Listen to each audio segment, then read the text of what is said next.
Bonjour, bienvenue dans Queer Grounds. Moi, c'est Jody. Et moi, c'est Tess. Queer Grounds, c'est notre projet de podcast où on aimerait explorer l'impact de nos identités queer dans les chemins qu'on prend au quotidien. Aujourd'hui, on se retrouve pour cette petite introduction au studio Polymère avec notre très cher réalisateur son, Mika. Hello. Tess et moi, nous nous sommes rencontrés en école de cinéma. Mais ce projet de podcast, il est né il y a quelques mois au détour d'une conversation avec deux personnes qui ont été une rencontre absolument incroyable. Il s'agit de Tim et Asmar, avec qui on a une conversation très touchante autour de la transidentité. Et suite à cette conversation est né ce désir d'enregistrer en fait ces conversations qu'on a entre nous, qui parlent de nos vécus, de notre quotidien et de l'impact de nos identités queer dans nos vies. Tess, toi, comment est-ce que ton identité queer a impacté le chemin que tu as pris dans la vie ? Il l'a impacté de plein de manières différentes. Il y a notamment cet été auquel je me réfère beaucoup, l'été entre mon collège et le lycée, où j'ai eu le brûlant désir de jouer. Et j'ai écrit une histoire en me disant je vais en faire un film et je vais jouer dedans pour pouvoir le partager avec les gens du milieu.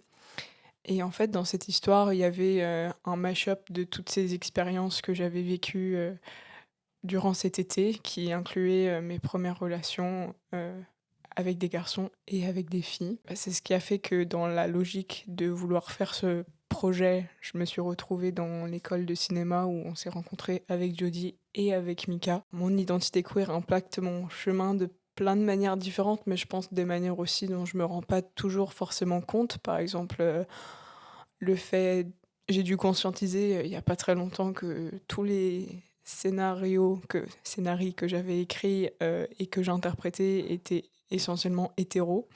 Et je me suis dit, waouh, il y a un problème. Il faut pas que toutes les histoires auxquelles je pense qui sont queer restent dans mes carnets et il faut surtout vite que je les fasse parce que c'est pas non plus très représentatif de qui je suis vraiment. Et toi, Judy? Écoute, moi je pense que mon identité queer est pleinement assumée depuis quelques années, qu'elle a pris beaucoup de temps à percer et arriver à la surface.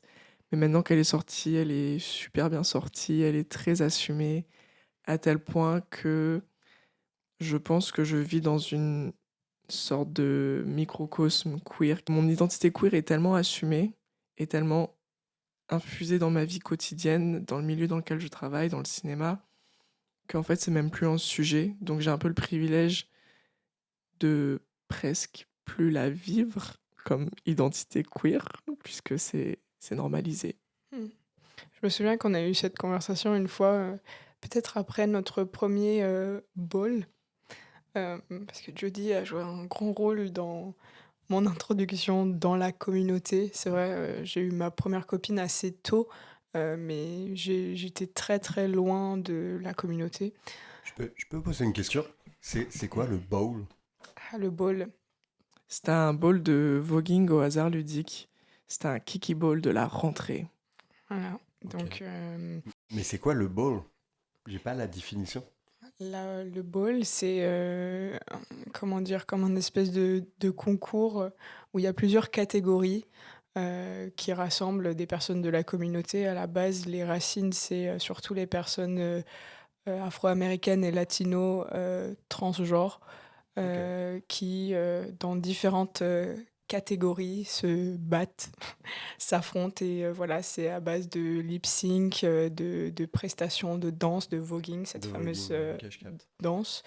Et à la fin, chacun reçoit le prix de la meilleure performance de la catégorie. Ok, mais merci de l'explication. Et du coup, après notre première session de ball, je me souviens qu'on s'est dit, on a eu cette conversation, on s'est dit, Ouah, c'est vrai que pour nous, c'est entre guillemets normal maintenant, mais des fois, quand on retourne dans des cercles très hétéronormés, on se rend compte de la véritable fracture qu'il y a. Ça me fait penser directement à la dernière Pride où on était ensemble. Juste après, je suis allée à l'anniversaire de quelqu'un de ma famille et c'était super hétéronormé. Je suis passée en gros d'une Paris Folasse tout en couleur, tout en paillettes à une péniche avec quasiment que des cadres habillés en couleur foncée. Et je me suis dit, waouh, c'est vraiment deux mondes, deux mondes, quoi. En fait, ces deux mondes, ils sont les mêmes parce que on reste humain avant tout. Et je pense que c'est ça qui fait qu'on est là aujourd'hui, c'est cette intention qu'il n'y a pas des histoires qui prévalent plus que d'autres et que toutes les histoires de la communauté sont tellement riches, sont tellement plurielles, les parcours, les terrains tant par les métiers qu'on exerce que notre corps en tant que terrain. On a entendu juste un tout petit peu de ces histoires-là et on se dit on veut vraiment partager ça, ouvrir ça le plus possible. C'est marrant, je pense que notre rapport à l'identité queer, chacune est très différente dans le sens où toi, tu as vécu une sexualité queer, et c'est comme ça que ton identité queer est née, alors que moi, j'ai vécu l'identité queer comme quelque chose de vachement plus culturel, et pas encore comme quelque chose d'intime. Mika, t'as des choses que tu veux ajouter? Comme me présenter? Oui, pourquoi pas. Bah, moi, je fais le son pour votre projet. Et moi, je suis bi. Et c'est un truc que, en fait, personne quasiment sait à part vous, en fait, autour de moi. Parce que je suis en relation hétérosexuelle avec ma chérie depuis très longtemps, depuis 16 ans maintenant. Et puis je pense qu'on est tous les trois bi d'une certaine manière un petit peu différente, quoi.